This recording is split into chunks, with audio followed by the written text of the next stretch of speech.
The January 24th, 2017 meeting of Methacton School District Board of School Directors is now called to order. Please rise for the Pledge of Allegiance. I pledge allegiance to the flag of the United States of America and to the republic which stands, one nation, under God, indivisible, with liberty and justice for all.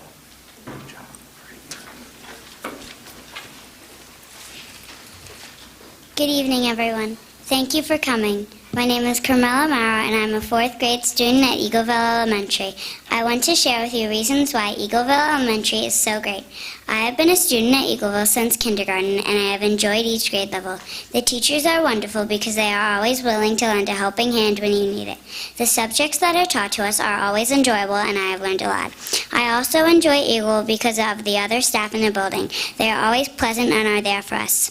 As I complete my last year at Eagleville Elementary, I'm looking forward to continuing my education in Methacton School District. Thank you and have a good evening. Good job.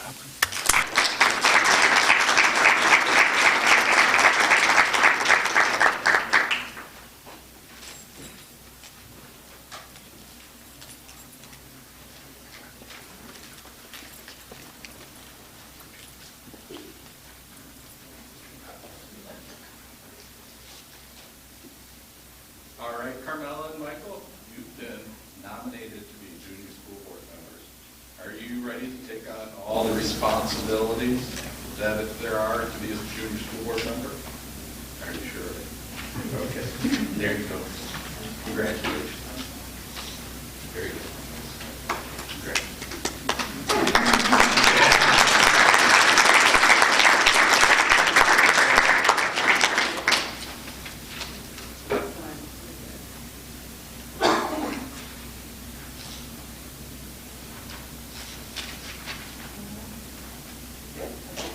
Thank you.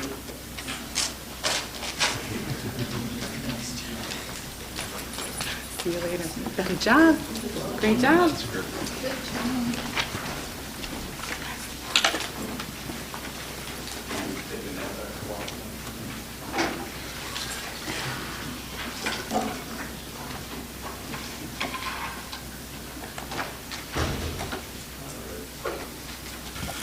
Hello, everybody. Thank you for coming out tonight. Appreciate you coming here. By way of announcements, the public is hereby advised of the audio and video recording of this meeting for the purposes of rebroadcast. Also, we had an executive session. There was an executive session of the Finance Committee held in the Farina Administration Building on January 5th of this year for the purpose of contract negotiation discussions regarding the Methacton Education Association, the Methacton Education Support Professionals Association, and the Teamsters. By way of attendance, we have all the board members here tonight. And I'll move on to Dr. Zerbe in recognition of guests and scheduled speakers. This evening, we have members of the Eagleville Home and School Association here to do a presentation. And if they would please come forward.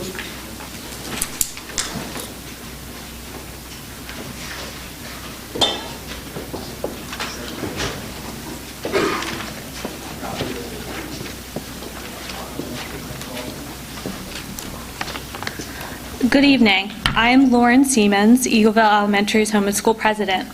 On behalf of our Executive Board and Eagleville, we thank you for your time tonight. I hope by our presentation, you will have a better understanding how our Home and School Association positively impacts our community at Eagleville.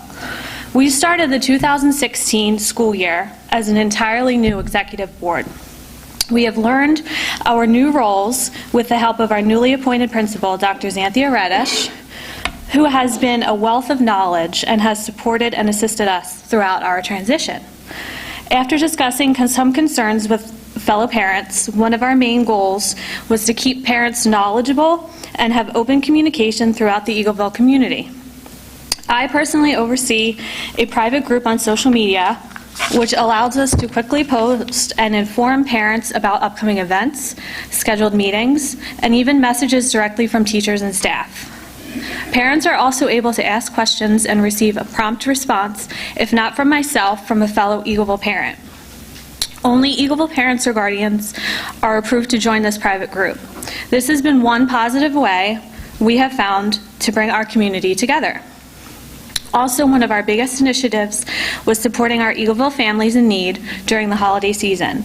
In collaboration with our school nurse, we were able to donate a gracious amount of funds to ensure some of the children at Eagleville had a joyous and memorable holiday. Now, let me introduce our treasurer, George B. Thank you, ladies and gentlemen of the board, and having Eagleville attend your board meeting. I'm George B. I'm the treasurer of Eagleville Home and School. I'd like to share several highlights. So far this year, the Eagleville students and family have helped raise over $5,000, which is fantastic for us. What we've used the funds for, the board has a teacher reimbursement fund. We're reimbursing each teacher $100 for anything that they really need for the classroom or for their students. So if it's the supplies, if it's a magazine subscription, whatever it is, it's really discretionary for each teacher. So we reimburse every teacher $100. And also, one of our highlights, we sponsored a Polar Express Day.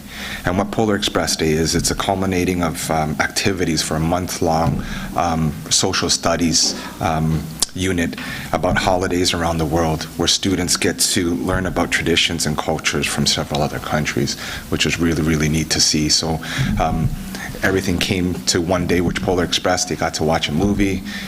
All the second graders were invited to come to school in pajamas and enjoy some hot chocolate and do some crafts as well, which was pretty fun. And then I'd like to introduce Michelle. Good evening. I'm Michelle Camplone. I'm the secretary at Eagleville. Home and School also sponsors many of the assemblies. In October, we sponsored the anti-bullying prismatic magic light show. They put on a spectacular show geared towards the anti-bullying with lots of lights and music. The kids really enjoyed it. There was a really good message presented from the prismatic magic. We also had the Rolling Thunder come out for our Veterans Day assembly, and the Home and School sponsored a luncheon afterwards. With the new board and a new principal comes new ways for parents to volunteer as little or as much time as they can. Eagleville families were given a digital option this year for their directory, in addition to being able to purchase the 16-17 school directory. Volunteers collected student information, typed it into a Google Doc, emailed families to verify information, and then distributed the directory. We also have a new yearbook committee, and that was established, and we teamed up with Life Touch to create wonderful keepsakes for students. Parents help take pictures at all of our different events that we have, and will help students in an after-school setting to help them create the yearbook pages themselves. Home and School also gives Student Council money for activities and events, and with that, I'm going to introduce April Maxwell, who is our events coordinator. Hi. As our events coordinator, I work with parent volunteers and our event chairs to help make sure that our events run smoothly at Eagleville. One of our biggest and one of our first community events was our walkathon. We were able to extend the route this year into our evacuation route in Eagleville Park. So it was nice for the kids to get a chance to be on that and become familiar with that route. The community is invited to come out, walk with the kids, cheer them on. We had a really good turnout. We had several police officers that were able to join us this year. Our mascot was there, so the kids had a lot of fun. They really enjoyed that. We also hold several other events throughout the school year. We do the ice cream social, family game night, family movie night, and they just allow our families to come out and be together as a community. We also organize a holiday shop for the students, allow students during the school day to come out and purchase gifts for their family and friends. This year we had leftover baby items, bibs, bottles, things like that. So we were able to donate them to the Children's Hospital of Philadelphia, and they sent us a very nice letter. I just want to read a small excerpt from that letter. We greatly appreciate your thoughtfulness and generosity. A healthcare experience can be traumatic and stressful for a child, even if it is a one-time experience. Your donation is helping to comfort our patients, as well as allowing the children to continue to be children in the midst of a healthcare crisis. We would like to thank you for inviting us out here and taking the time to learn more about our Eagleville Home and School Board. Thank you.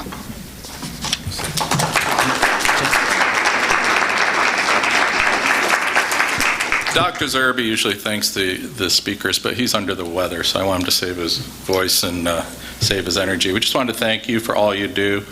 We truly believe that the Home and School is an extension of the Methacton staff and really embrace the community in a very important way and really help out the administration, the staff, and the individual buildings, and most importantly, benefit the students. So we greatly appreciate you volunteering to be part of that group and doing the great work that you do. So thank you very much. Thank you. Thanks for having us. Okay, moving right along now, we're going to go into the reports section. The first one up would be the finance report. Well, before we do that, Mr. Boardman, okay. if You got one? I could, I want to bring your attention to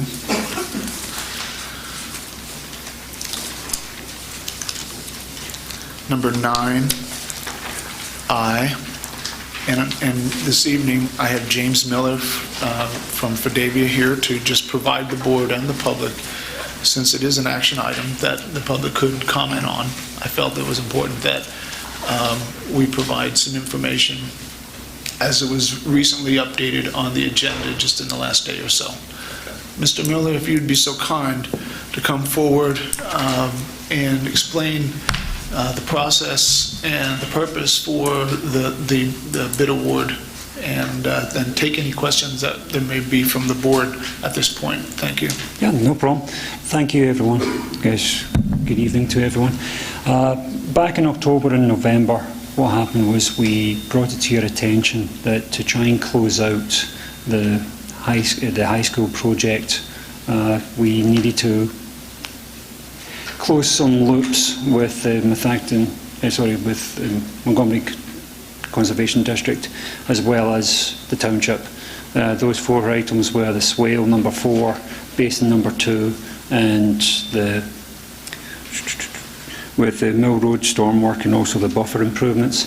What we did at that time in November, we came to you with a budget, and you granted us permission to move forward to go and go out to bid. Well, the bid process was very successful. We had a good number of contractors come out to the pre-bid meeting, and we opened up the bids on the 17th with 4 bidders, and we're coming forward to you to move forward with the respectable lowest bid of Flyway Excavating to carry out the work that was questioned in earlier. It's for $137,700, which is well within the budget that we actually put forward to you in November. Are there any questions from the members of the board on that particular item at this moment in time?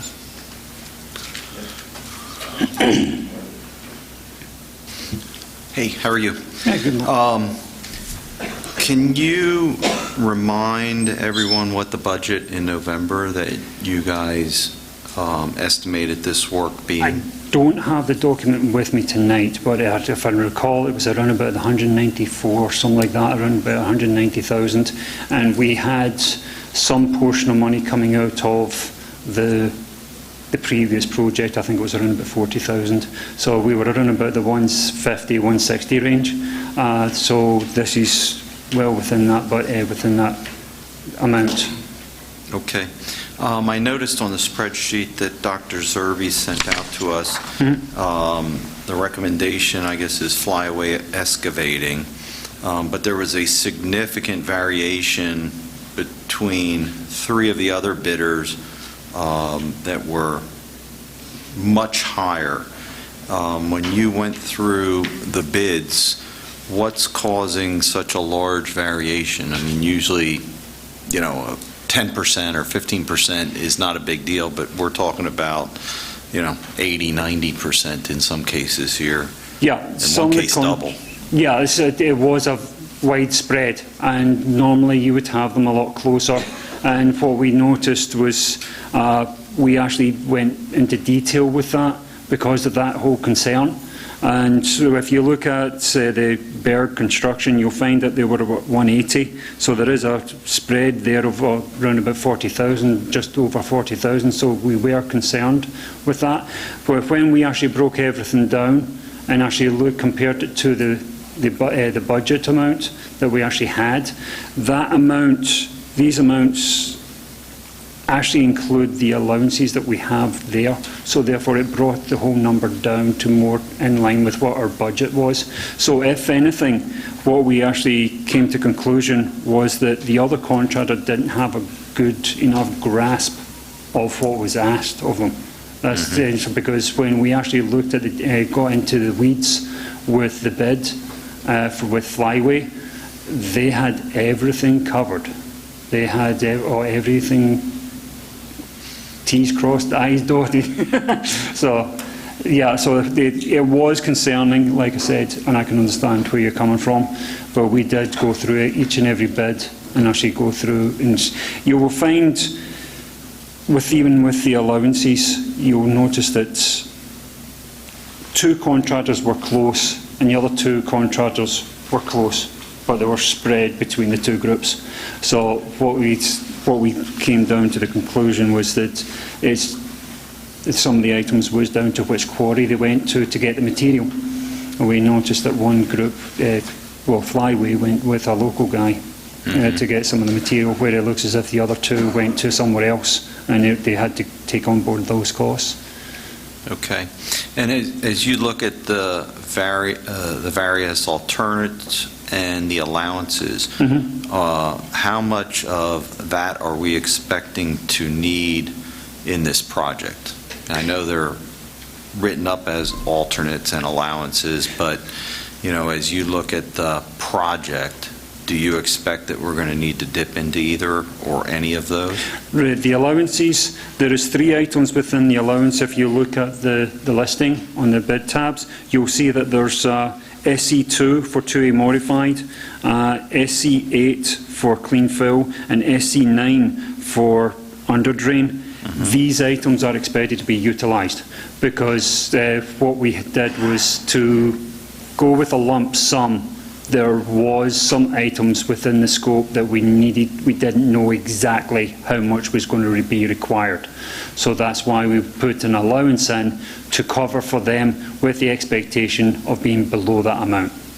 And these are not unit price allowances, these are expected total price allowances, No, right? these are broken down as unit price. Well, I know they're broken down as unit prices, but as we see 2A modified backfill, your SC2, yes, there's no quantities listed. Oh, Is there an estimated quantity Correct. that was in the bid on these things? That's Correct. what I meant by unit price. Yes, there is. There was a unit price plus a quantity to create an allowance. And so these quantities are the maximum quantities expected to be needed to fulfill the scope of work.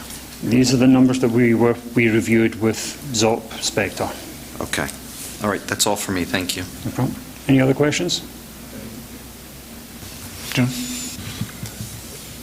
If they go over planned quantity, are there numbers for that? Sorry? If they go over planned quantities, is there numbers for that? In other words, if you're using X amount of tons of 2B or clean stone, if you go over those planned quantities, is there a rate for that, or does it stay the same? There is unit prices, the unit price for those items. So therefore, if there was an overage on one of these items, we would utilise that unit price for any overage. But the overall package was a lump sum. So therefore, it was only these 3 line items that is actually classified as that allowance part of the scope. But we did include some other items in here, like, for example, the topsoil, the rock, and the fencing. these are items that we added in just to cover the bases, and just in case if there was anything, but more than likely it will be utilised as a true allowance. And then we also, as far as any additional unforeseen work, there is a price on equipment, manpower per diem. Is that also spelled out? We do not have a line item specifically for how much an hour's rate is or an hour's equipment time is. We do not have that. We do have allowances in here for, like I said, you've got unsuitable soil, we've got unsuitable soil, we've got non-rippable rock, we've got topsoil, seeding, evergreen trees, fencing, and we've also got the silk sock as well. So we do have a good number of items. Under non-rippable rock, yes. What is the allowance if we hit unrippable rock? If we hit unrippable rock, we've got an allowance here of $1,260. We actually had, I think it was 15 cubic yards, because we were not expecting to be hitting much rock, because when you look at the actual scope of work, the basin was the biggest issue and concern. All of that rock was removed during the previous project. The only possible location where we might possibly find some rock is going to be the lowering of the one storm structure, which this is more than capable of handling. The biggest concern that we had was actually along Mill Road, because that was definitely an unknown. But with we don't actually have much work in the road itself, so therefore that's why we covered ourselves with the non-rippable rock. So when this is all said and done, I shouldn't see anything more than 10% more than what this bid is. In other words, a surprise. Shouldn't be any surprises based on how this bid came in and all? I'm not expecting.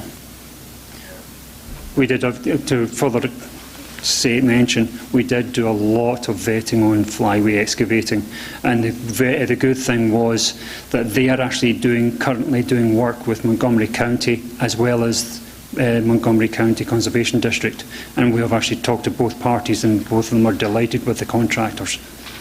So there's not much else I can say. All right, well, thank you. No problem.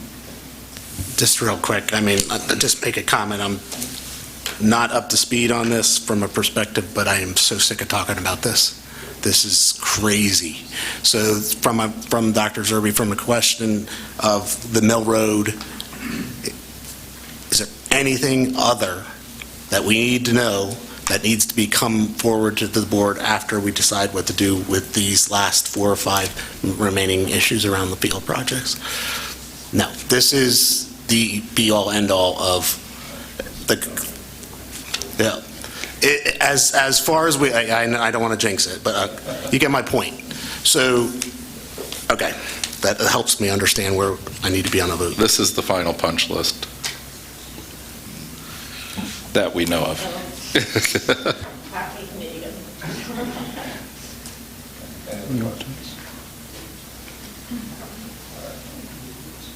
All right, thank you. Then we'll go back in the agenda and go on to reports, and the first one would be the Finance Committee. Thank you. The Finance Committee actually had 2 meetings. We had one in early December on the 6th and another one on January the 11th. They were both rather long meetings, so I'll try to get through these notes as quick as possible. The meeting on December 6th was primarily to have PFM come in terms of capital project financing. Mr. Willard from PFM was able to discuss both current and historical bond rates, as well as give a brief review of Myth Acton's current Moody's credit opinion. Next, he mentioned our local effort for debt payments at about a little over $9 million currently. The district now has a legal borrowing capacity of up to $140 million as of March 2016. Then the discussion primarily focused around the 4 scenarios that the administration had tasked PFM with in terms of trying to come up with scenarios for new public financing And those 4 scenarios are the following. Scenarios 1 and 2 involve borrowing $30 million over the next 3 years. Scenario 1 was primarily around refinancing of the series of 2011 for interest rate savings, and Scenario 2 was a restructuring of the series of 2011 and 2013. Basically, the restructuring is an effort to minimize the effect on the current budget. Scenarios 3 and 4 were similar in terms of refinancing and restructuring. However, the amount was up to $50 million. After reviewing all 4 of the scenarios, the committee asked to see what the borrowing of $10 million over the next 7 years would be. So that would be a $70 million total. The point of that being is much more in line with what the facilities assessment had shown, and we wanted to see basically what that would look like. The committee also agreed that it appears restructuring of debt may be necessary, as I mentioned, to help the effect on the current budget. Mr. Willard also went over 2 following things: the borrowing timeline, when we'd have to borrow, when things would have to happen in order to get the money ready to basically have in our hands to do work this summer. And finally, the possibility of a reimbursement resolution. It's basically if the district needed to spend money ahead of getting the proceeds from the bonds, that there is a way to do that. We had courtesy of the floor. Mr. Andrews had questioned the lack of the maintenance for the buildings across the district, as well as commenting on the negotiated bond sales and how the recent trends have been. That meeting was adjourned at 7:57. As I mentioned, there was a second meeting, January 11th. All board members were in attendance, as were Mr. Klaus, Mr. Williard, and Mr. Kappenstein from PFM. The first item up was PFM's update with that $70 million that I was just speaking of. In order to limit the effect of the Methacton's budget, a restructuring of about $21 million of the district's current debt is being considered as step 1 of this plan. Due to the size of the restructuring, it would have to be sold as a non-qualified basis, and basically that means up to the first $10 million, the district can receive a slightly better interest rate as a bank qualified. Because we're over the $10 million, this would not count as that. We would also need to test the useful life test on the original bonds that are now being restructured, and bond counsel would have to look at that prior to proceeding. Once the district, the property committee, and the board determines what is the detailed plan of the exact work that will be completed, we'll be able to move forward with the bond proceedings. The next major item that evening was the 2017-2018 preliminary budget. Dr. Zerbe reviewed the proposed preliminary budget for the 2017-2018 school year with the Finance Committee. The budget is in its new format this year, as many of you saw in the work session last week. Just a couple of highlights, as we did have a fairly detailed presentation last week. The proposed budget does not exceed the Act 1 index of 2.5%, as was the direction given to the administration by the committee. The total proposed budget has revenues and expenditures balancing out at $106,559,000. The new millage rate would be 29.4585 as compared to the current 28.7400. It does take into account level Title I funding and state funding, as well as the most recent county assessment data from Montgomery County. On the expense side, all staffing groups are currently being budgeted with a 0% salary increase. We're using average health care consortium rates, and as well as the elimination of the healthcare buyout, a couple other items as well. The committee then went over the list of bills, the treasurer's report. Both are up for a full board vote this evening. Next up was the monthly reports. We reviewed kind of where we are to date as compared to budget. The committee has expressed the interest again of making sure that we have a variance analysis completed every month with both where we stand to prior year as well as where we stand to current budget. We think that will be helpful in figuring out where we're getting close to our projected numbers for year end, and we'd hopefully like to see that in February. Budgetary transfers are on the agenda this evening. I believe there was 8 the committee did review, and that is also for a full board vote this evening. Final two items on here, which were discussed at the work session as well, was the mileage reimbursement rate set by the IRS. That rate is 53.5 cents, which is a decrease of a half a cent from prior year. It is interesting to note that Methacton had only reimbursed up to 80% of that IRS rate. That will no longer be the case. They will be reimbursed at 100%, assuming that that resolution passes this evening. And the final is the tax collector compensation. The compensation plan for the years July 1st, 2018 through June 30th, 2022 are up for a vote this evening. There was courtesy of the floor. Mr. Bickelman commented on the need for a separate separate escrow cash account, which had been discussed during the meeting. I had questioned whether there needed to be a separate fund being held for all the escrow money that we have for tax appeals. He also commented that he liked the new budget format, but stated that he thought a detailed staffing report would also be helpful. The meeting adjourned at 9:15. Thank you. Okay, thank you. Now on to the Property Committee. Thank you. We held our meeting on January 10th. It was called to order at 6 o'clock. In attendance were Ms. Larsenese, Mr. Roth, myself, Dr. Zerbe, Mr. Klaus, and Mr. Fretz. We had 4 items on the agenda. The first item we already covered today with Fidavia, talking about the additional site work. Stormwater basin, just to remind everybody, there was a pre-bid meeting held on January 4th. There were 15 contractors that picked up the bid documents. We looked at the analytics of 5 of those contractors. The scope includes what we call Swale 1, Basin number 2, reconfiguration and drainage, mill road modifications, water management, and storm inlets, and then trees from the original specifications. Bids were due January 17th, with plans to award the bid by January 31st, and this will be an item that will be voted on by the full board tonight.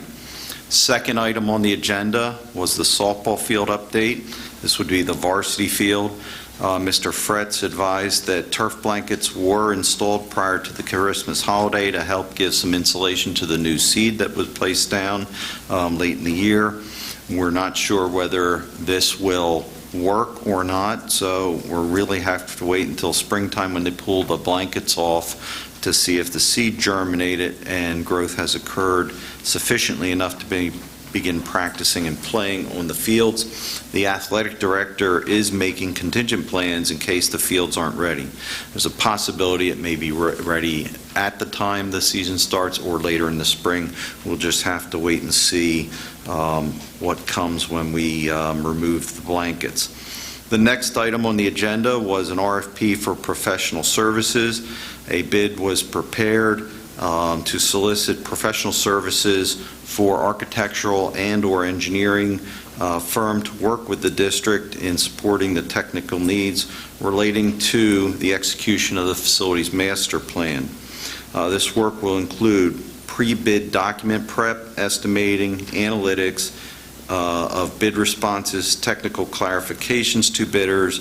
The RFP was issued on January 12th. Responses are due January 31st, and we expect to present a recommendation to the board in the February board meeting. Time is of the essence on this particular bid, as we need to get lined up and geared up for the work that we're going to award for implementation during the summer recess this year. The last item on the agenda related to capital projects. This is not to be confused with the master plan. These projects are part of the budgeting process, and they're projects at the school level, at the building level, that the various principals recommend to Mr. Fretz and to Dr. Zerbe for work that needs to be done in their schools. Some of the work is non-recurring maintenance and or replacement or improvements to various parts of the school. And we like to look at this separately, as it's not reoccurring at the school level, and we're administering the budget for this kind of work kind of in a centralized basis. We had courtesy of the floor. Mr. Andrews spoke on supporting the hiring of a professional services firm, but was concerned about the timing to get things lined up for 2017 in the summer. He also recommended reuse of previous bid documents for projects like roof replacement in order to speed up the process and reduce cost. And then he inquired about the contracting for excessive snow removal. The meeting adjourned at 6:41 p.m. All right, thank you. Moving on to the Education Committee. We met on January 2nd. Meeting began at 6:30. In attendance was myself, Mr. Winters, Ms. Hackett, Dr. Angstad, Mr. Sosnovic, and Ms. Ricky. First up was Dr. Angstad and Pupil Services update. The universal gifted screening the actual screening is complete, but now there's all the work that comes afterwards. The information was disseminated to principals. A lot of good information from this testing, not just gifted information. And a bonus was finding a few ESL students who may have not been identified if this universal screening did not exist. The schools will continue the testing process based on these results.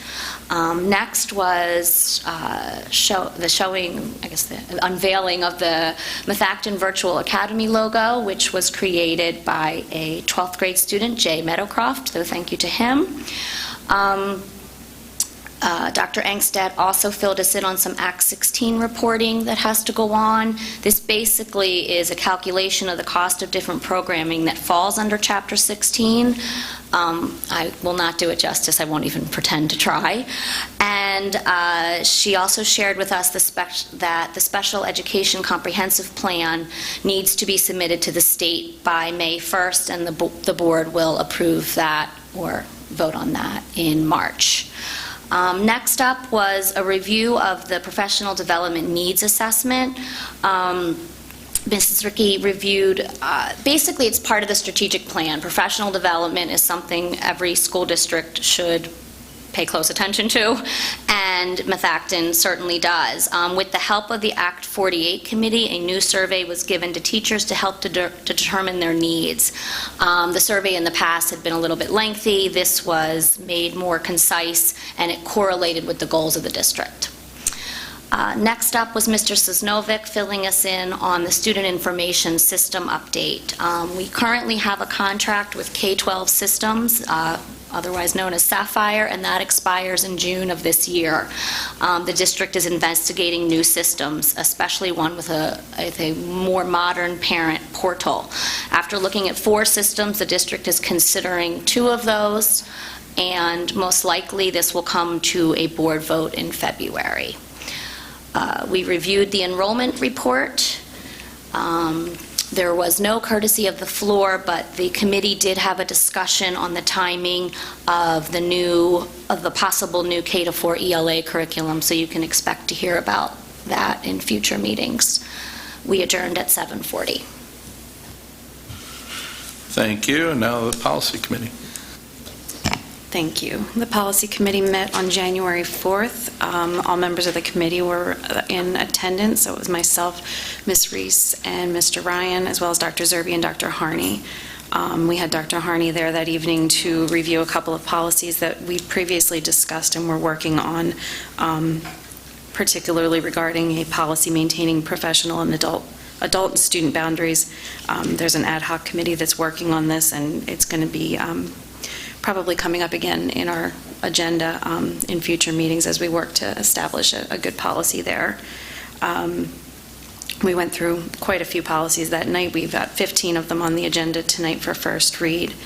Particular interest would be the 000 series of policies that we reviewed. The way that the board policies are organized, for those who aren't familiar with them, is the number of the first digit of the series of the number of the policy is what dictates what grouping of the policies it's in. The 000 series refers to board policies and the way that the board conducts its business. So those policies were up for a 2-year review this month. It was interesting just to see all of the different nuances and scenarios that are covered in those policies that dictate how we function as a board. There was no one there for courtesy of the floor, but we did bring up an idea for future agendas that we would have a section for old and new business added to the agenda so that we can encourage both the board and the public to bring policy recommendations to the committee. And the committee adjourned at 8:31.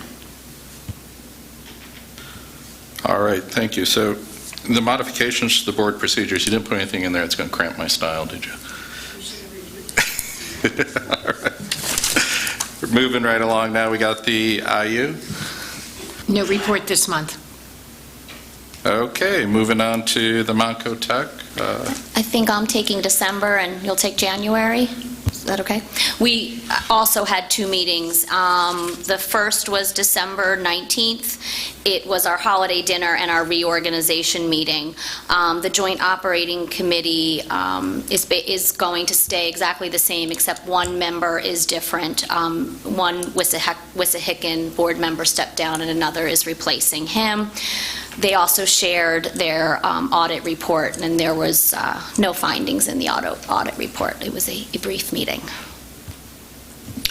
And, pardon me, the next JOC meeting was held this past Wednesday on the 18th. The meeting started at 7 o'clock and ended at 7:09, a 9-minute meeting. It actually took me longer to drive one way than to do the whole meeting. Anyway, only a few items were discussed. I mean, the normal business of the JOC was conducted, pretty much flew through the agenda. Two notable things. One was the teachers requested a new dental plan because the one they have was being dropped by many dentists in the area. So they actually found a new one by MetLife, which will actually save the cost of about $12,000 a year, providing the same or better coverage. So that was a good thing for them.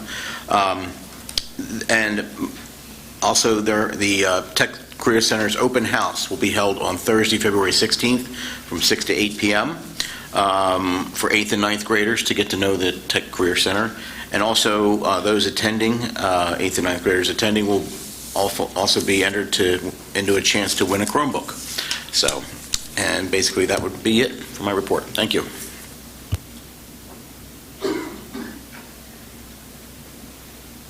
All right, thank you. Now on to the student board representatives. More than 100 Methacton High School students took part in service projects throughout the Methacton community on Monday, January 16th to honor Dr. Martin Luther King Jr.'s birthday.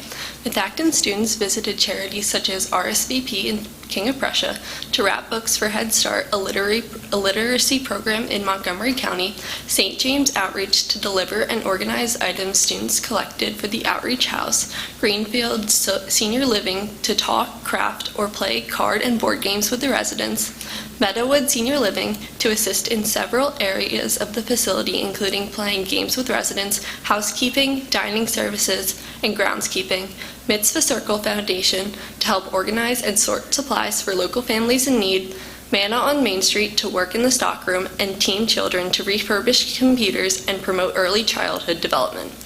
The MHS Marching Band was selected as grand champions in their competition and honored to march at the Outback Bowl in Tampa, and the MHS Spring Musical was announced as Rent. In sports, Methacton students continue to shine. The highlight of the winter season thus far has definitely been the varsity cheerleading squad, who not only received first place in their district qualifiers, but made it all the way to a top 10 finish in the entire state. Furthermore, the girls' swimming team has been led to the top of the Pac-10 by senior leaders such as Emily Sykes, who is currently being honored on the Pac-10 Sports website as this year's featured athlete. With the win last week against league rivals Boyertown, the ladies look to continue with their dominant season. The girls' varsity basketball team also displays Methacton's athletic dominance with their top 15th placement within the District 1 power rankings. The team is led by seniors Jenna Cooper, Jackie Sergio, and Ryan Diorio, who looks to become just the 6th female player to amass 1,000 points in her high school career. The Methacton wrestling team is battling through their season with their own recent league win over Springford. With leadership from seniors Dylan Henry, Brendan Marion, Bryce Reddington, and Salam McNair, the boys have posted a 9-win record thus far during the season, good for third place in the Pac-10's Liberty Division. And finally, the boys basketball team boasts a top 20 power ranking within District 1 and are in the midst of a playoff berth. With a double-double posted by freshman Jeff Woodward and a 1-point win over Boyertown, the teams remain at striking distance for the top of the Pac-10. Congrats to all of our students. And now on to communications.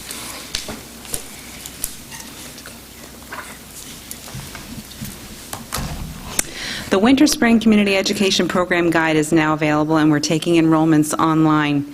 I'd like to draw the board and public's attention to two special events in particular. In February, we'll again host our area senior citizens for a matinee production of the Methacton High School spring musical, Rent. The seniors will then enjoy a catered dinner served by the student performers in costume and in character. In late April, area seniors will join us for breakfast, followed by an exclusive tour of the Methacton High School Art Show, where they'll also have the chance to meet with the student artists and also meet their teachers.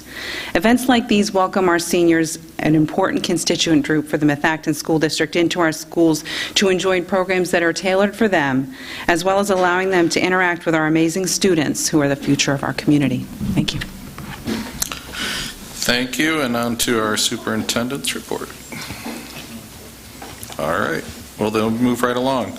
The next item on the agenda is for public comment on the board action items. Does anybody have any public comment specifically to the board action items? Okay, let's move right along then. We have action item number 1 is approve the board meeting minutes from the reorganization meeting and the work session and board meeting combined held on December 5th. May I have a motion to approve the board meeting minutes? Second. Any discussion? All those in favor? Any opposed? Okay, that motion passes. Moving along, we have the fiscal items. Up for approval this evening, as described earlier by Mr. Ryan, fiscal items number 9A, the list of bills, 9B, the treasurer's report, 9C, budgetary transfers, 9D, the mileage reimbursement rate. 9E is the student activity account, whereby approval is up for the establishment of an account for the Arcola Intermediate School Ski and Snowboard Club within the Student Activity Fund in accordance with District Policy 618. 9F, approval for tax collector compensation, as was mentioned by Mr. Ryan, and also 9G, Act 1 resolution to approve the adoption of the Act 1 resolution for the 2017-18 budget. 9H is moved to authorize the solicitor relative to termination of contract and send the attached letter, which was included in the agenda and available, to Applied Landscape Technologies. Item 9I, the bid award, which the gentleman from Fadavia relative to the athletic field improvement project mentioned earlier. And item 9J, the transportation services, which was presented by Dr. Harney at a previous board meeting. Those are items 9J, 1, 2, and 3. All right, thank you. Item number 1, approve the budget transfers for November and December 2016. May I have a motion to approve the list of bills in the treasurer's report and budgetary transfers? May I have a motion? Second. Any comment? Could I just ask, you're just doing A, B, and C? Is that it? Okay, thank you. Thank you for pointing that out. Any other comment? Okay. All those in favor? Any opposed? Okay, good. Moving on to item D, the mileage reimbursement rate. Approve the mileage reimbursement rate of 53.5 cents set forth by the IRS, and this reflects a decrease of about half a penny. May I have a motion to approve the mileage reimbursement rate as presented? Second. Any discussion? All those in favor? Okay, the motion passes. Student activity account, item number E, or letter E. Approve the establishment of an account for the Arcola Intermediate School Ski and Snowboard Club within the Student Activity Fund in accordance with the District Board Policy number 618. May I have a motion to approve this? Second. Any discussion? Okay. All those in favor? The motion passes. Letter F, the tax collector compensation resolution number 17-01. Approve the resolution number 17-01 for the compensation of Lower Providence and Worcester Township tax collectors. This reflects a 30-cent increase from the $3 to $3.30 effective July 1st, 2018 through June 30th, 2020, and from $3.15 to $3.45 effective July 1st, 2020 through June 30th, 2020. 15-cent increase. Oh, it's 30. No, it's a 15 cent for the first 2 years and then 15 cents for the next 2 years. Okay. Okay. May I have a motion to approve this? Second? Any discussion? Okay. All those in favor? Thank you. Motion passes. Letter G, Act 1 Resolution 17-02, approve the adoption of the Act 1 Resolution number 17-02 for the 2007-2018 budget. May I have a motion to approve? Second? Any discussion? Could I just clarify that this says that we are not asking for exceptions? That's the purpose of the resolution? Doesn't say that, but I'm assuming that's what the resolution's about. Yeah. So it really is That is the Act purpose. 1 and excludes any additional exceptions. Okay. Any other discussion? Okay. All those in favor? Okay. Thank you. Motion passes. Just so you know, Oh, I'm sorry, I didn't see that. Okay, opposes. Okay, so for the record, you have 8 voting in the affirmative and 1 Ms. Reese voting in the negative. Right. Sorry, I didn't see your hand up. That's okay. And I didn't discuss it, so. G. Now we're on to letter H, termination of contract.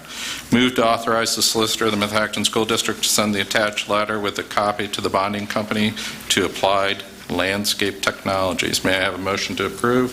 Second. Any discussion? I just want to make the comment that the expectation that this will not be the end of it. So I think everybody should be aware that this is not the closure. This is probably going to be litigated.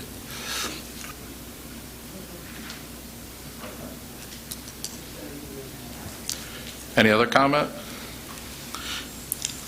Okay, all those in favor? Okay, the motion passes. Letter I, bid award for the athletic improvement project. Authorize a base bid award to Flyway Excavating in the amount of $137,700 to complete the site improvements at the Methacton High School campus.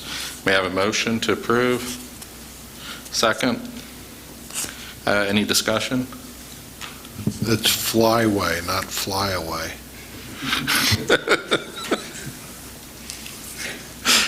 I hope they don't fly away. I want them to do the work.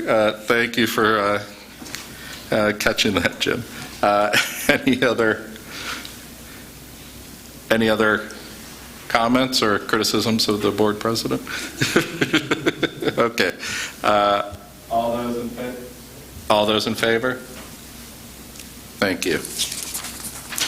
The motion passes. On to J, the transportation services. We have all three here. The first one be approve the Montgomery IU as an administrative oversight for the district transportation services at a rate not to exceed an annual budget of $69,000 with a prorated adjustment for the 2016-17 school year, pending solicitor's review of the contract. Item number 2 is approve Orbit software for the initial route analysis and implementation at a rate not to exceed $39,800 and an annual implementation fee following year 1 for student rollover of $8,100 pending the solicitor's review of the contract. Approve first student for daily routing services at a rate not to exceed $15,600 annually to perform regular daily stop routing tasks pending the solicitor's review of the contract. May I have a motion to pass all three of these? Second. Any discussion? Sorry. I wanted to clarify, because I know I expressed concern at the work session, and it was more being that many of us up here wear different hats outside of the board. For example, I'm an educator, so I don't understand the nuts and bolts of some of the outsourcing that goes on that does not have to do with education. So I had expressed concern about why we're kind of outsourcing the outsourcing.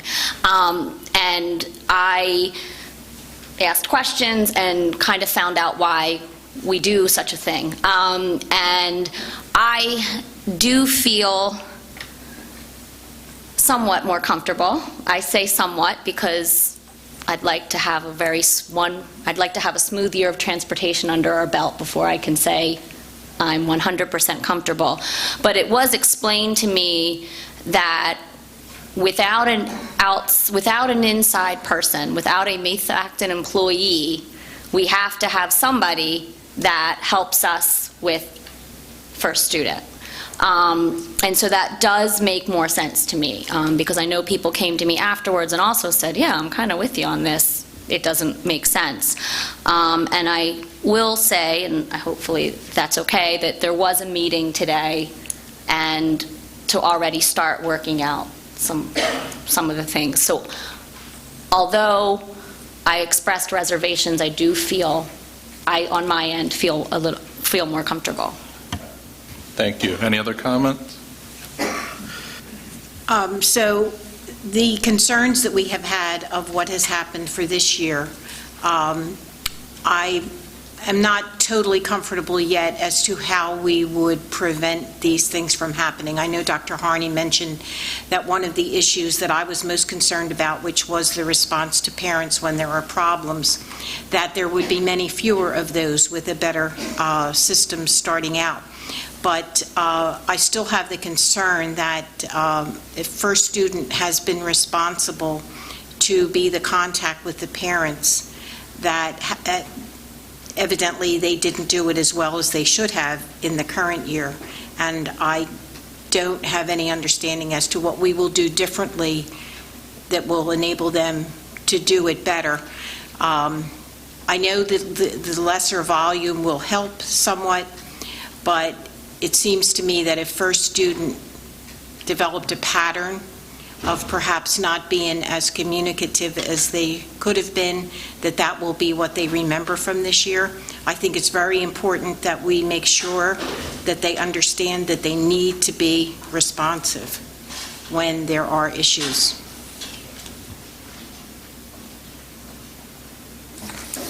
Yeah, I just had two things. One was a question from the work session, and thank you to Dr. Harney and Dr. Zerby for sending over the resumes from the people at the IU. It does appear that the one individual from the IU has close to 20 years' experience with transportation, not necessarily with working with the school district, but if you look at the tasks that she's completed over the period of time, it does give you some comfort level there. The second concern, and this kind of follows up with what Brenda was saying, is how do you not have what happened this year happen again? And I guess when you start looking at the three things, one follows from the other. So I guess the most important thing for me right off the bat is that for the Orbit software, the Bus Boss piece, we have to get started on this tomorrow. I mean, I know that technically these things normally kind of, take a month or 2 or 3 before you really start working on these, but we got to make sure that we have these routes ready to go.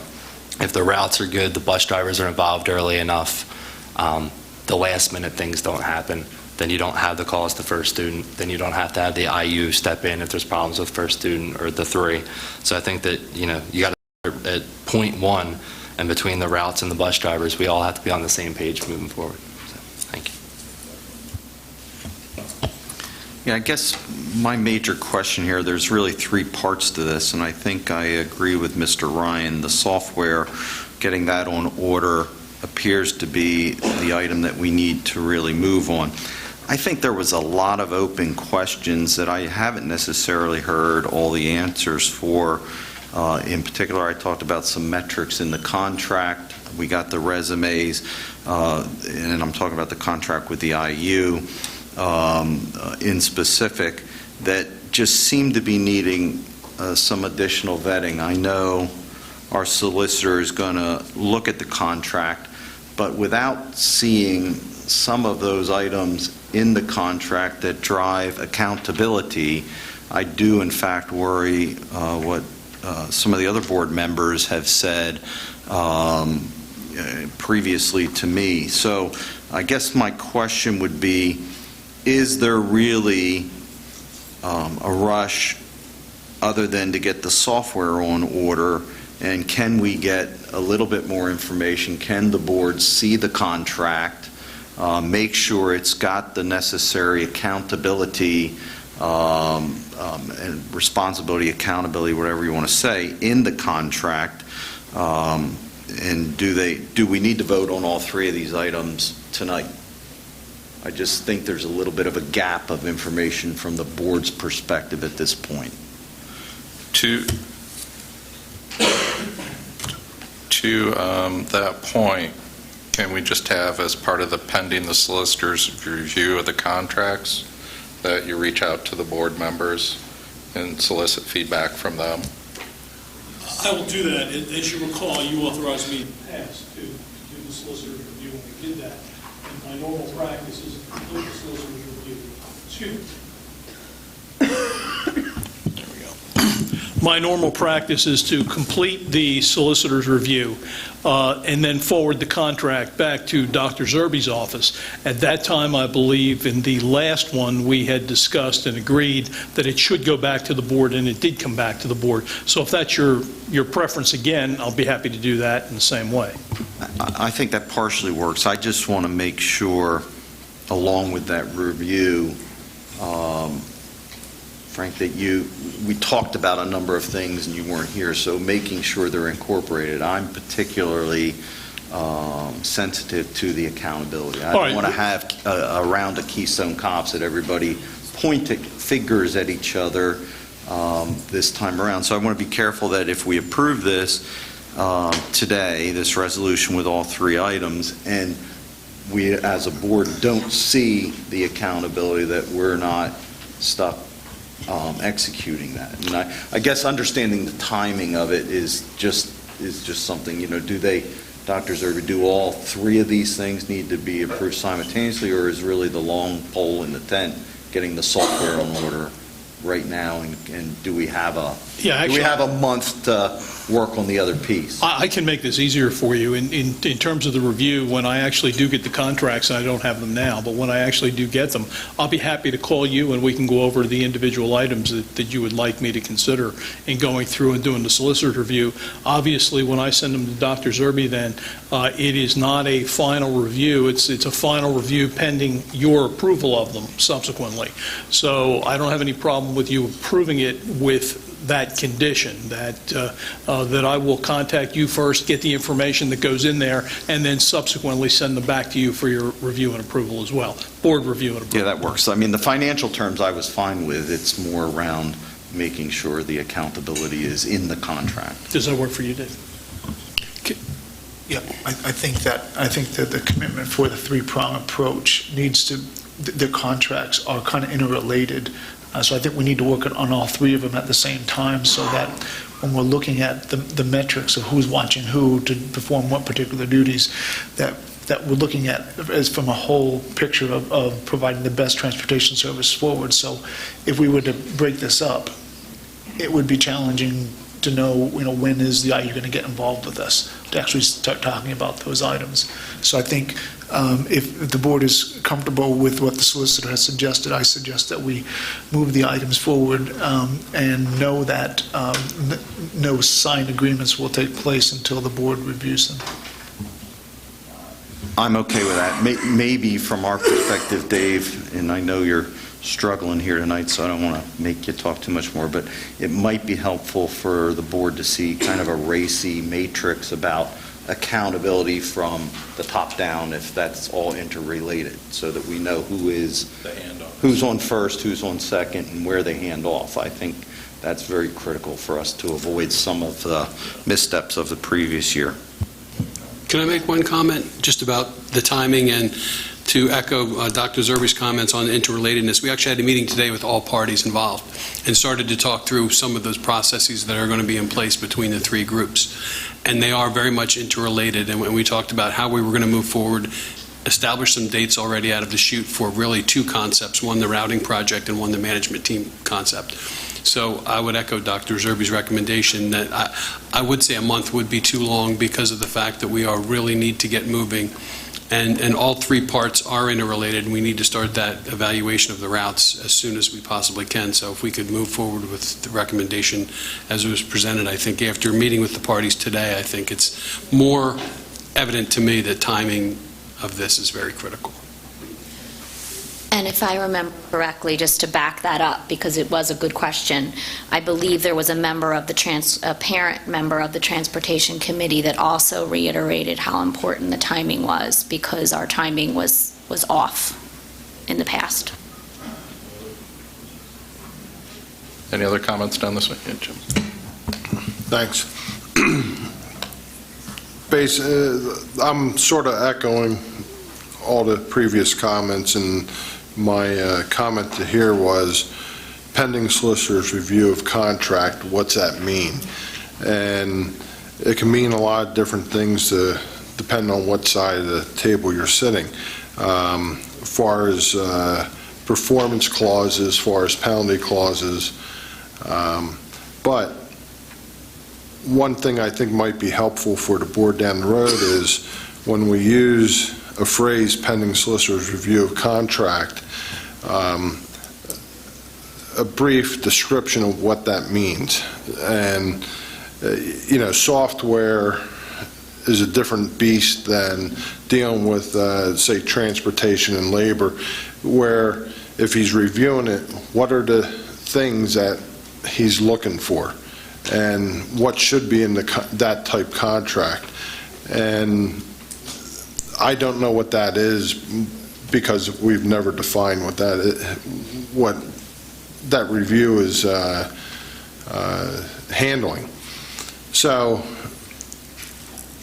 in the first student, for example, if we were looking at their contract and the solicitor was going to look at it, we would know we'd want performance clauses in there based on the history we've had and problems. But when the solicitor's reviewing that, is that what he's looking for, or is he reviewing the document just to say, well, okay, this is binding, it doesn't hurt us, it doesn't, it's a good contract as far as getting the job done, financially, whatever that may be, but we have to know what that review means, or are we asking them to put certain things in there or look for certain things that hurt us? So, I mean, that's where I'm getting at as far as the definition.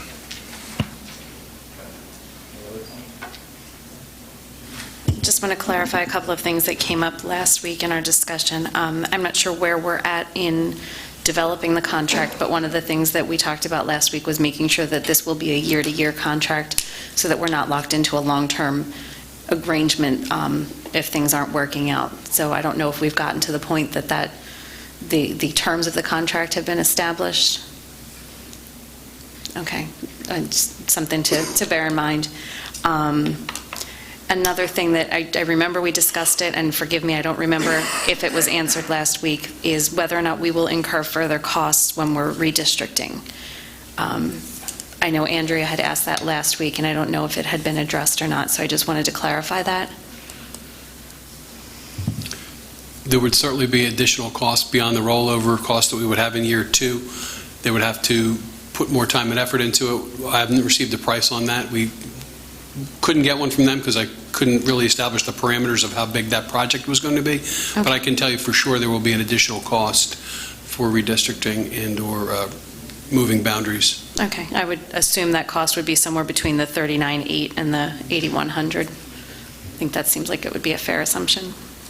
And I don't know exactly when our agreement with First Student expires, but I'd like us to consider when we are entering into another contract, presumably with First Student, that some of these services could be worked into the contract, because I know that's part of the reason that we're outsourcing these outsourced services, is that they are not within the scope of the contract that we currently have. So when that contract comes up for renewal, I'd like to see us look into bringing any or all of these services to be under the umbrella of that contract, because like I said last week, the fewer pieces that we have, the fewer opportunities there are for mistakes. If I could rephrase it a little bit, is understand the pros and cons of including these services in. So I think in the future contract, so that we can make the best decision. Right, which is why I said explore as opposed to, like, I'm not saying we should just automatically build them into the contract, but I think we should have some conversation around that at that point. Yeah. Real quick, emphasize, reiterate, I guess, is the clear expectations of accountability is so clear of one of our mistakes of what we happened in the spring, last summer, around that. So we absolutely, not just from a contractual perspective, just from a perspective of what we expect to have on this, from number of runs, the number of students on all those parameters need to be reevaluated from my perspective. We have open issues that even reside from the previous year. We have the consideration of potential changes related to Skyview and Arcola with the trafficking perspective. So there's other things that need to go in there. So I support this from the perspective of using the IU, from the needs that we have, and moving this forward, because time is of the essence. What I do ask for from if it's Dr. Harney or Dr. Zerbe along the way, is any of these things that need our attention, that we almost put our regular transportation update on a monthly agenda, even in a working session, even if it's a 5-minute conversation, to know where we are in the status, because we learned our lesson. How about that? Thanks. The only comment I have, and this is the statistician in me coming out, the old saying, garbage in, garbage out. So we're going to spend all this money on software that, I'm confident everybody evaluating says the best choice for us, but think long and hard about the process of validating all the underlying data that's going to go into this, and how you're going to review that and assure that that is appropriate. Okay. All right, any other comments? All right, all those in favor? Any opposed? Okay, motion passes, thank you. Now we're moving on to personnel items. Yes, we have one employment classified for your approval this evening.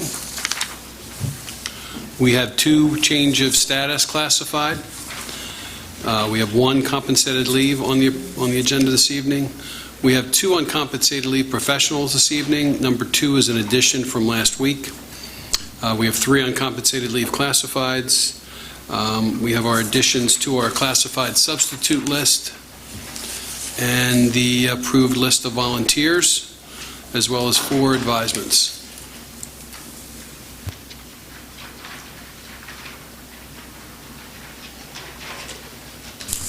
All right, thank you. May I have a motion to approve all the personnel items as presented? Second.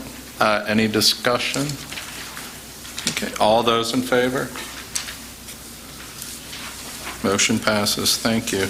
Now on to curriculum and programs. Okay, there are no items to be voted on this evening, but I do just have a mention of 3 quick items that I wanted to share with you this evening. The first is just to update you that the ELA review process for grades K through 4, as a reminder, has been going on since before the winter break, and teachers will now be able to provide feedback through the end of the week, through the end of next week. They've been entering questions into a Google Doc throughout the questions, and I've been responding to them and have continued to provide additional information as needed. As a reminder, the importance of continuing through this process to identify new ELA resources for next year is so that we may provide our students and teachers with the resources that are aligned to standards and to the teaching practices on which we've been focused for the past year and a half. Another item I wanted to make mention of that just came through this week, Under the ESSA legislation, states have been preparing new guidelines for their report cards. In Pennsylvania, the SPP will become the Future Ready PA Index. After many months of collecting feedback from stakeholders, PDE has sent to districts guidelines for what it is proposing to be included in the index. And as we learn additional details about the implementation of the index, I will share them with the Education Committee and will then report out to the full board. And lastly, our district's kindergarten readiness program, which provides information for parents of students who will be registering in our Methacton schools for the 2017-18 school year, will be held here in this venue on Wednesday, February 15th. As of the end of the day today, we had 55 families registered for the program. We typically have 60 to 80 families in attendance. And prior to that program, Dr. Angstad and Mr. Murch will provide a special presentation to families of early intervention students who will be enrolling in the district as well. Okay, thank you. You want to try this? Okay. Item 12, policy. There are 15 policies for first reading, nothing for a second reading or action this evening. Under 13 other, there's a list of 8 gifts and donations. $3,652 from St. Andrew Lutheran Church for the backpack program, another $1,000 for Underwater Construction Corporation with Electric Car Club at the high school, $500 from Exxon Mobil Alliance for a science math program at Worcester Elementary, a bass fiddle for the orchestra at the high school, valued at $499. Accept a gift of $250 from Benjamin and Mary Dutton for the Arrowhead Elementary School. Item number A6, a gift of $100 for an anonymous donor for the backpack program at Audubon Elementary. Accept a $500 gift from Woodland Home and School Association for the backpack program. And lastly, accept a gift of $200 from Wegmans and Woodland Home and School Association for the backpack program. In addition, under other, there are trips. Approve the Methacton High School girls lacrosse team to Baltimore, Maryland for a competition and collegiate tours on April 13th through the 15th, no cost to the district. And C, property appraisal services, authorize this administration to secure a firm to provide property appraisal services for Arrowhead and Audubon Elementary School properties. Okay, thank you. So may I have a motion to... Could I just comment that item A4 was from Jean Holt? I don't think you said. Thank you for catching that, Brenda. May I have a motion to accept all gifts and donations and approve girls lacrosse team as presented? Second. Any discussion? I just wanted to clarify, under the trip for the girls lacrosse team, it says no cost to the district. Is there school in session on those days? Do we need to pay for substitutes?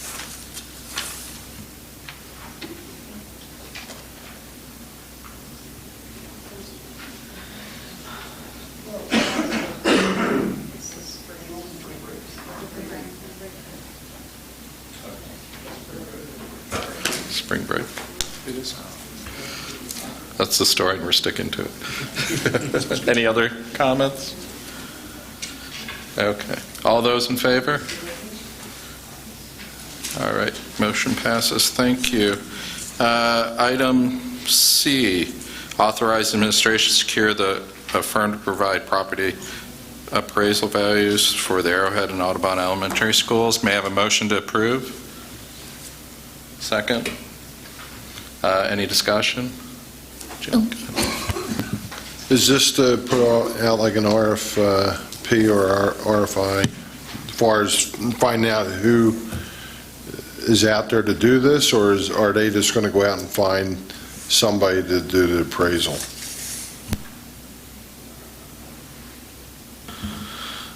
Because of the timeliness of the request for the information, I've contacted the solicitor's office, who in turn is working with me to secure the appropriate firm to provide the services in a timely fashion.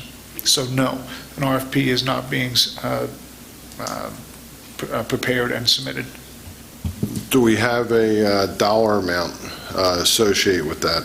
I mean, when you get into that size building, you can get into... I do not have that clarified at this moment in time. Could we put a potential, how do you want to handle it? I mean, I'm comfortable. Dollar amount not to exceed a certain, I mean, I honestly have no idea what the fees would be. I'd be comfortable with not to exceed 15,000, but well, I have no experience to know what the fee would even be close to. So I'll look to the solicitor for advice. Yeah, actually, Dr. Zerby called me and we discussed this particular issue. We did not discuss any particular firms. In discussing this, it's obviously a professional service, so it does not need to be publicly bid. I understand the board's concern with respect to the fee. This appraisal, or these appraisals, will be somewhat unusual because when you determine what the highest and best use is for these particular properties, I do not have the expertise, and I don't know that anybody does, just call this off the top of your head, as to what the highest and best use is. Is it the underlying zoning has to be considered, the type of building that exists there now, whether it's a knockdown and a building of a residential community, subsequently, what the yield would be with respect to the number of residences that could be built. As you know, Jimmy, each of those is a particular question that has to be developed in order for someone to give you some sort of an assessment as to what the highest and best use is, and then take the appraisal from there.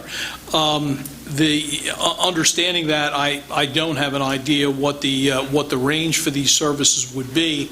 I can tell you this. I can explore that for you in the marketplace by asking some of the appraisers. As you know, we've dealt with certain appraisers that the board has approved before with respect to these matters, and we've sort of developed a list that deal with us in the assessment practice, not only for Methacton, but also for other school districts as well. So there is sort of a list of people that we can talk to, but you'd have to confine that to those that would do these type of appraisals as well.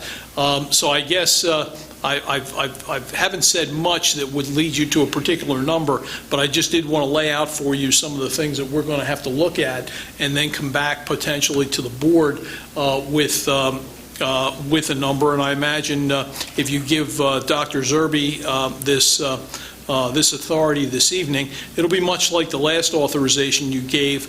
I have some legwork to do and then get back to Dr. Zerby's office, and then he'll have to call the shot from there in consultation with board members.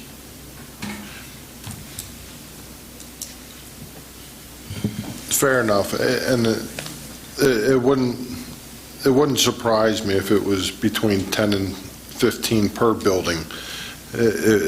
But knowing that numbers could get high,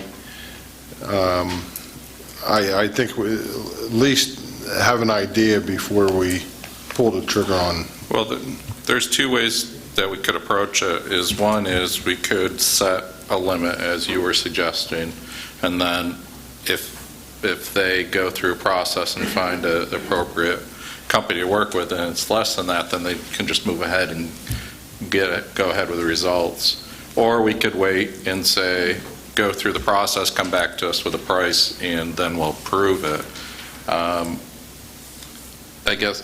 If I could just provide some input. I think it's important to recognize that at the last meeting of the board on school consolidation at Arcola, I don't remember the date, but we had, you had directed me to seek all the financial information associated with the two properties that are potentially under consideration for closure.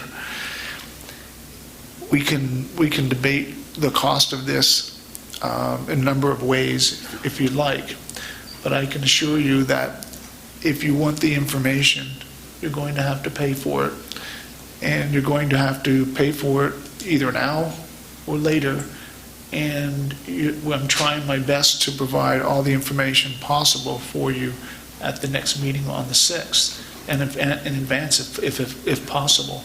So if in fact I'm not able to pull this all together, even getting an appraisal and no matter what the cost is, I'll communicate that with the board. But this authorization really allows me to get the legwork going, starting engaging and having the conversation that's necessary in order to see if we can get the information. So, I just don't know if we're going to be able to, you need, as a board, you need to determine whether or not the information on these properties is critical for the 6th. And if it's not, well, then we can slow down and we can do something different. But if it's critical for your decision-making processes, as part of the other financial information that I'll be providing, then we need an open opportunity to get that work done for you. So I think those are the things you should at least consider. Putting a dollar amount on this is going to be problematic, in my opinion. But it's your decision.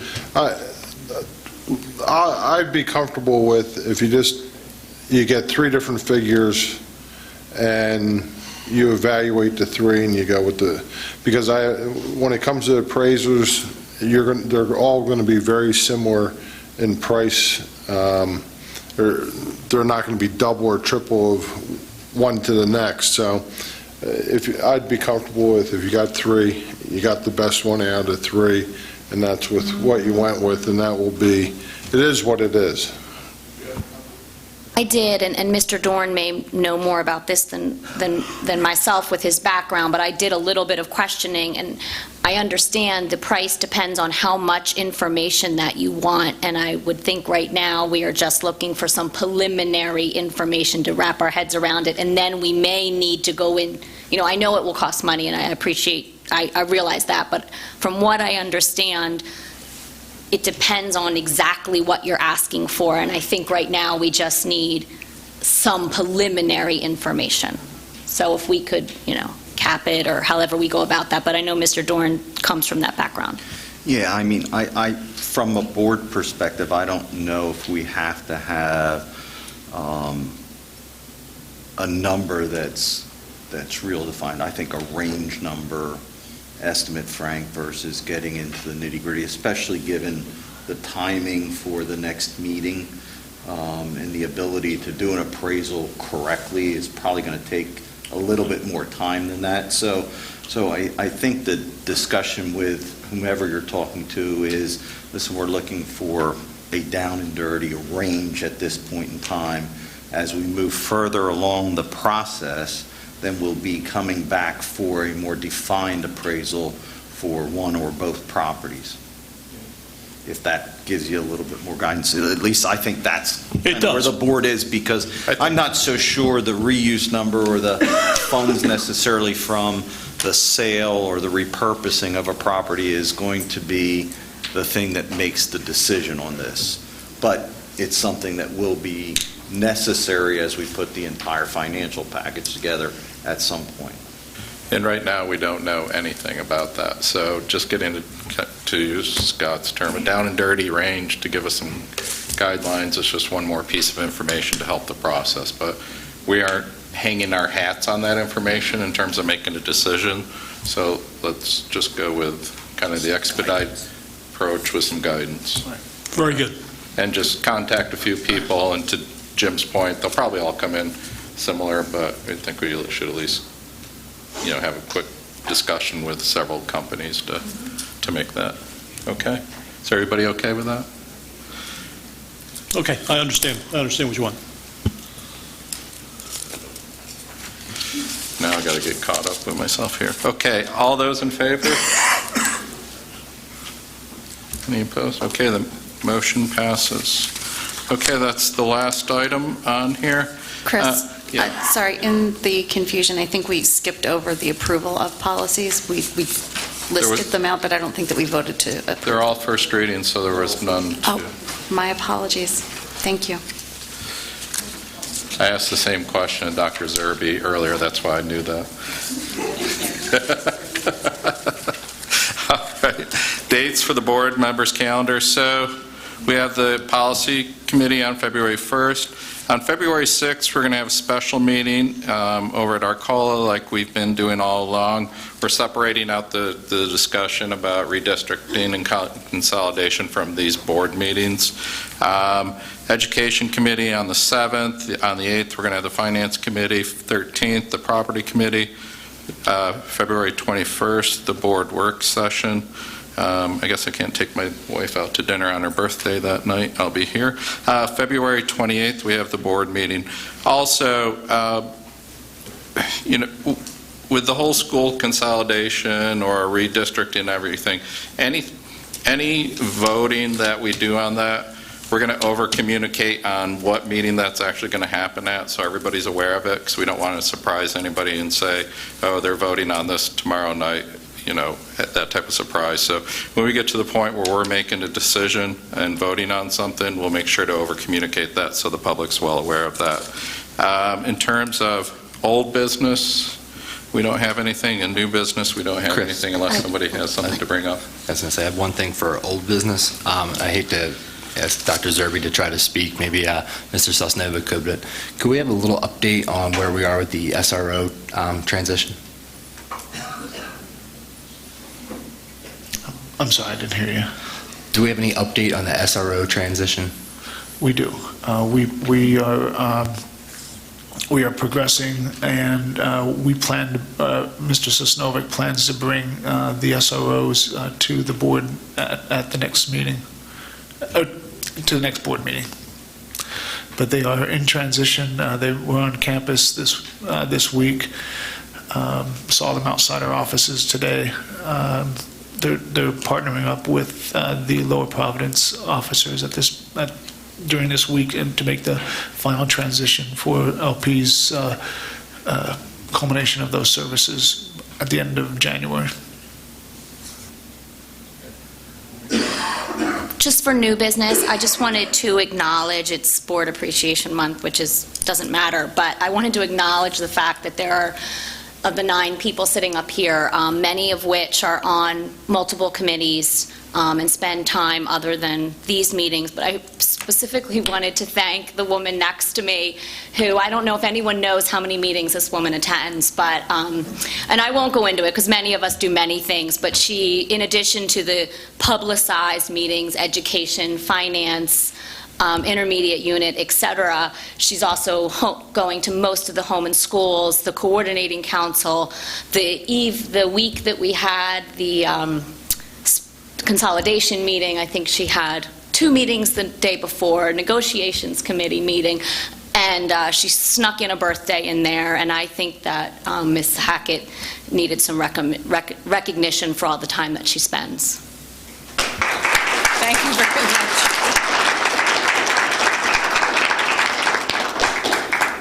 I think you were suddenly asking me to sing a song, weren't you? Yeah. Oh, okay. All right, any other old business or new business? And since it is Board Appreciation Month, I do appreciate all that everybody's doing. You've been great to work with a year and a half, and look forward to working through the rest of the year with all you folks. So thank you to all the board members. Now we move on to courtesy of the floor. Anybody have any comments, general comments they want to make?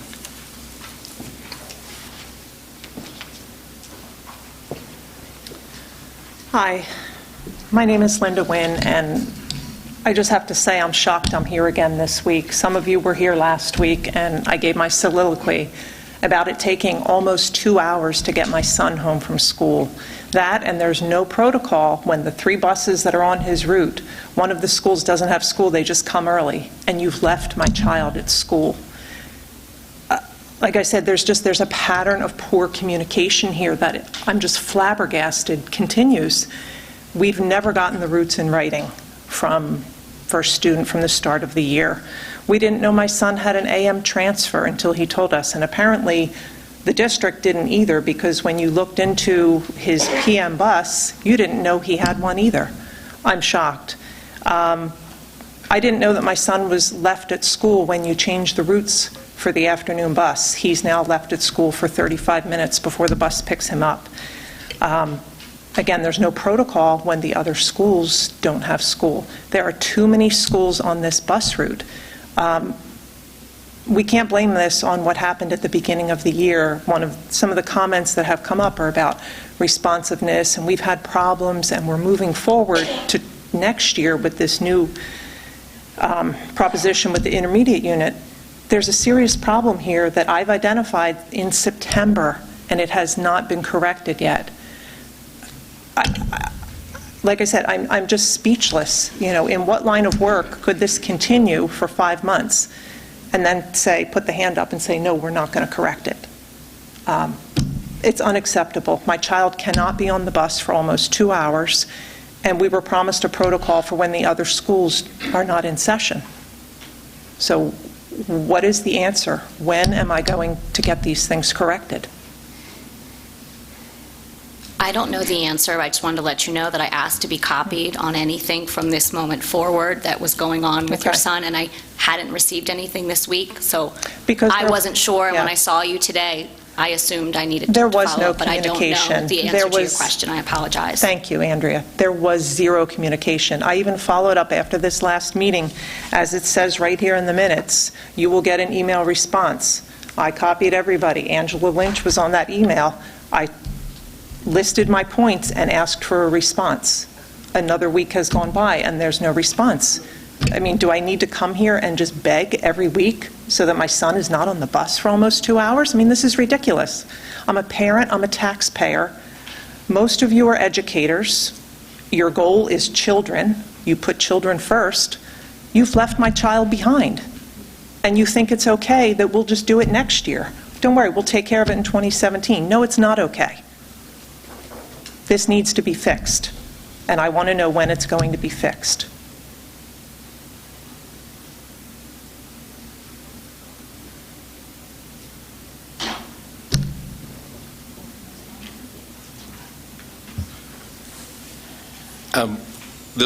Right now, this session is the courtesy of the floor, so we take information in from the public.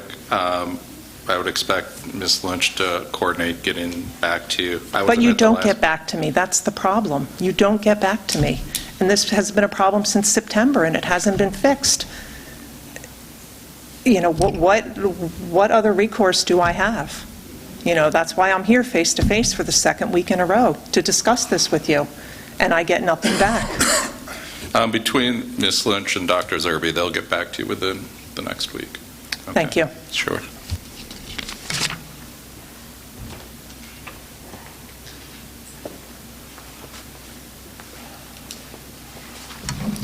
Diana Kernop, co-president of MEA, and I'm sorry to have missed your budget presentation last week. Amy and I voted, and Amy decided to take last week, and I would take this week. And we decided that I would speak then. I understand that you directed Mr. Sultanic to have a meeting with the 4 groups in the district who would be bargaining, and to share the state of the district to a degree with us, and to communicate the message that there would be no raises for any of the groups, not just the bargaining groups, but supposedly for the administration as well. And we have asked the question, and we have understood that the administrators are in that group.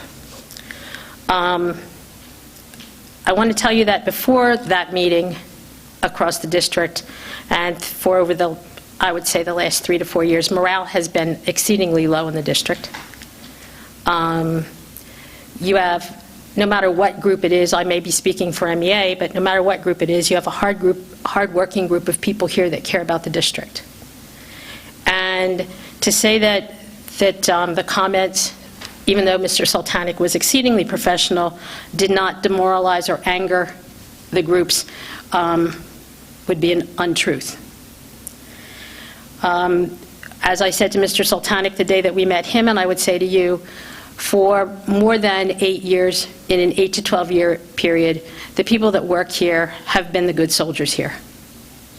They have worked with your budgets, they have worked with your budget problems, they have worked in a district that was supposed to be able to keep its employees in the middle of the county, which you have done with your administrators, because you give them a mid-year adjustment each year. And they've had the hope that at some point the silver lining would come through and things would right itself for us. In the last 8 years, they've had a year that they had no money because we bargained for 22 months. We had in this contract where they stayed on step with money, minimal on it, and that if they did move, they didn't get their money till halfway through the year.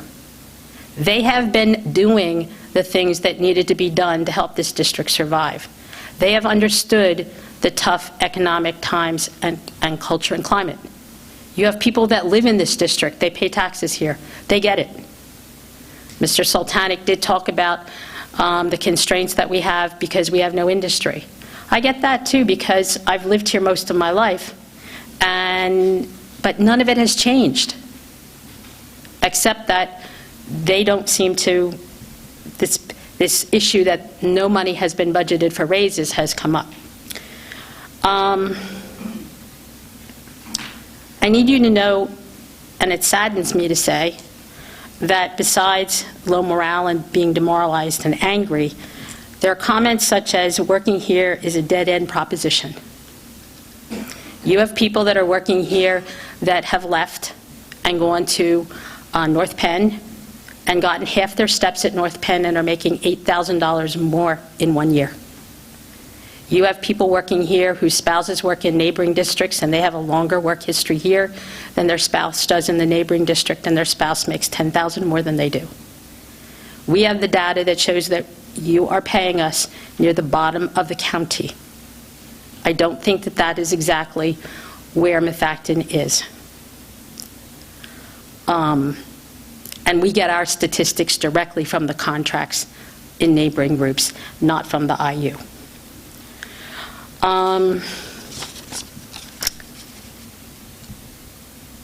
One question that's come up would be that if there is no money, and that's always the issue that you really want to bargain with, what is the need to keep Mr. Sultanic on retainer? Because if you have no money, it will be a very interesting discussion. And he was very genuine. I'm not saying that he wasn't genuine and that he didn't portray your position to be genuine and not wanting to have us at polar opposites and try to come to a meeting point on money when there is no meeting point. I will share with you that the last time that it was said to us, because he was very careful to say, it's not that you don't have money. He said that you didn't budget money for raises. The last time that was said to us, you had a strike.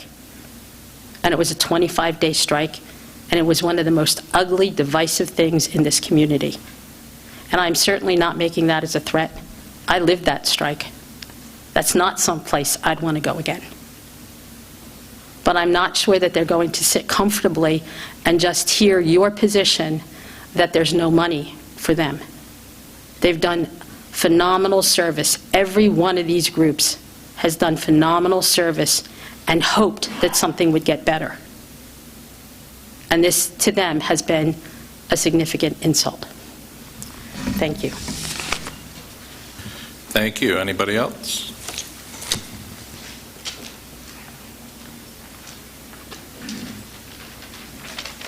Candy Alaba, Eagleville. I'd like to take a moment to congratulate Methacton's Electric Car Club. I don't know if any of you are aware, they were presented tonight on Action News at 6 o'clock. They did a very nice piece.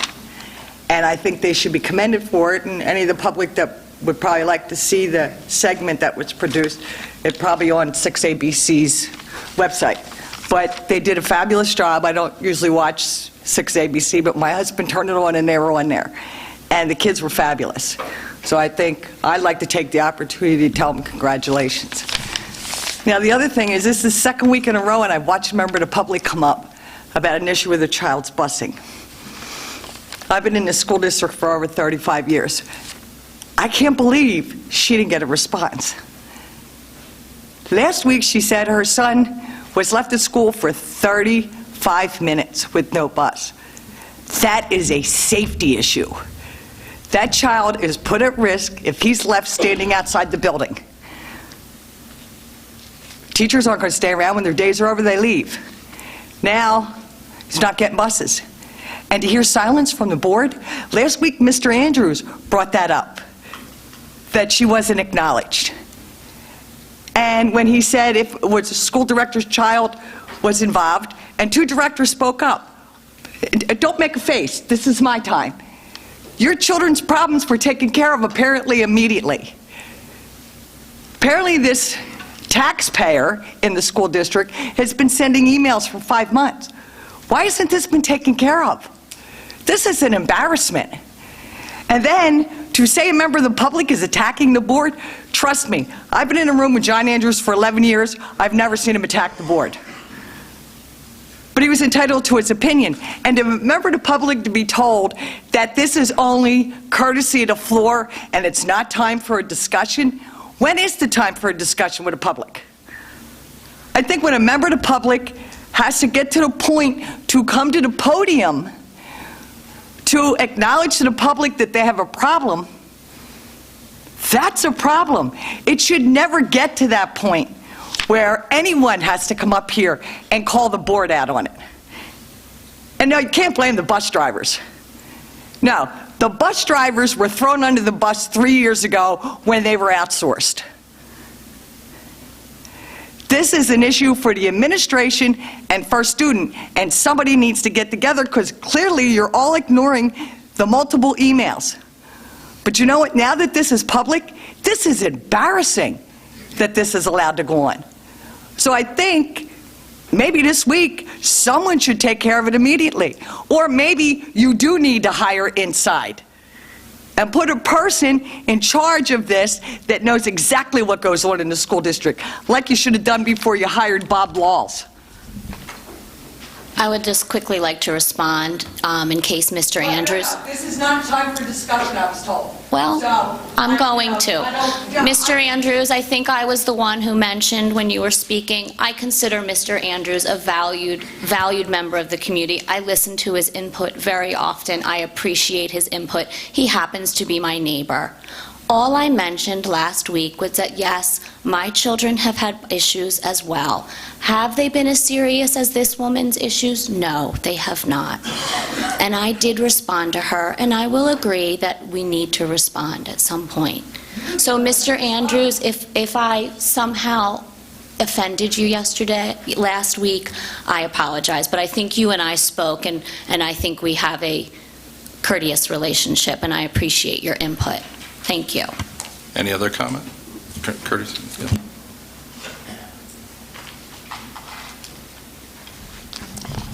Joe Bickelman from Audubon.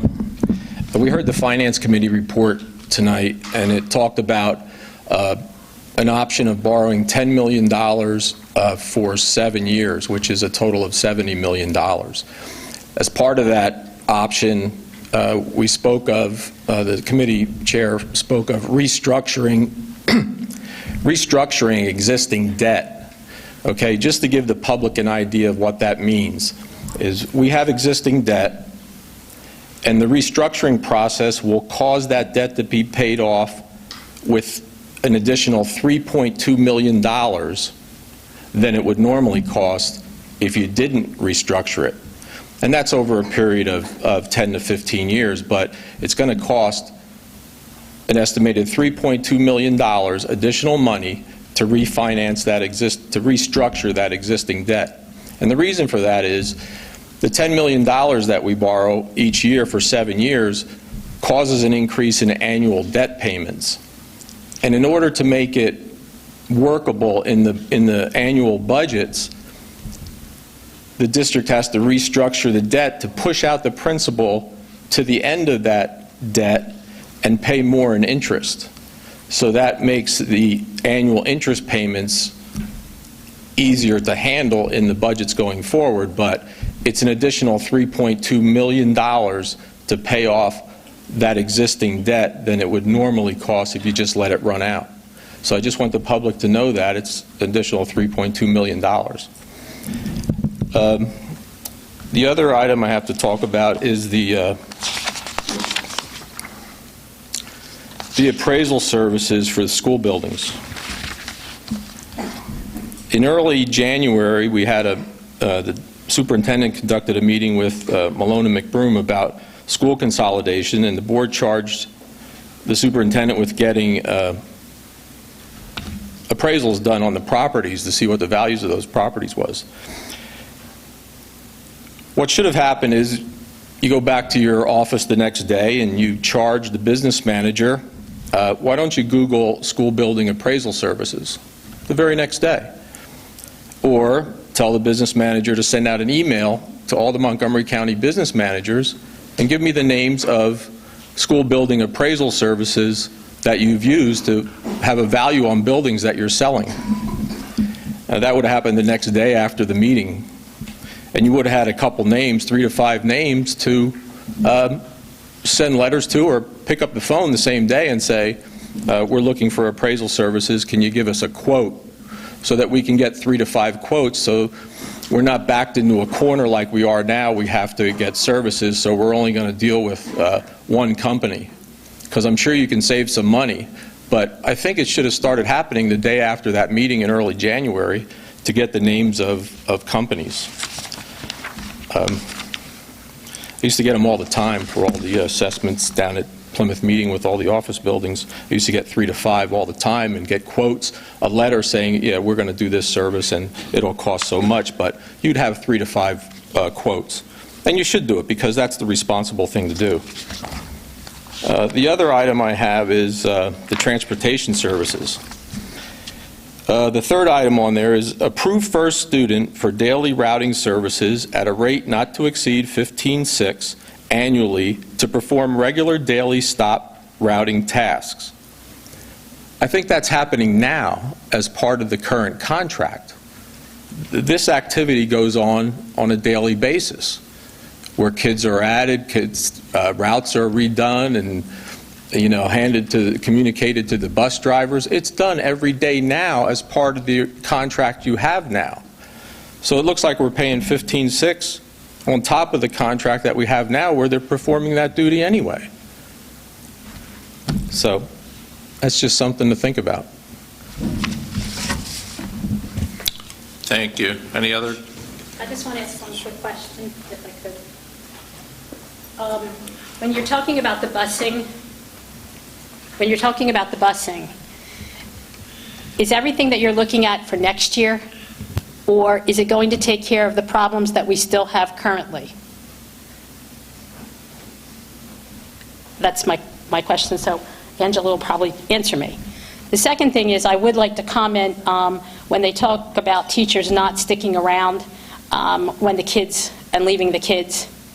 We've had one building that since the beginning of the year, the teachers have been sticking around. And it hasn't mattered if it's after their contractual day. They've worked very hard to see that the children are safe. Any? Okay. It's a private school. Anybody else?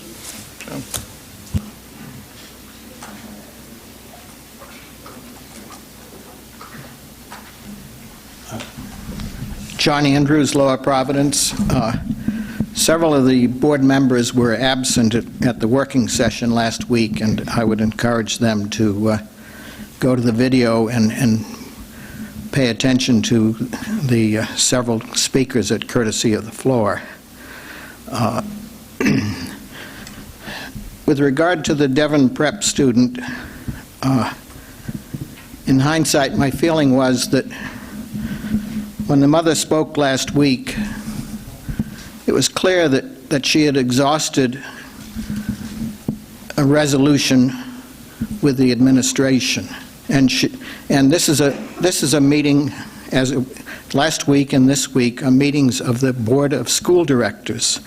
So, in my view, it's incumbent that the Board of School Directors not any one director who has no authority, but the Board of School Directors, either last week or this week, should vote on an action item to impose on the administration, and that certainly would be preferable to a lawsuit if that is the only way that the matter can be fairly addressed.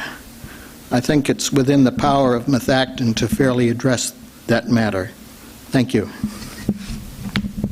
Thank you. Any other comment? Okay, can I have a motion to end the meeting? Second? All those in favor? All right. Thank you, everybody. Appreciate you coming out tonight.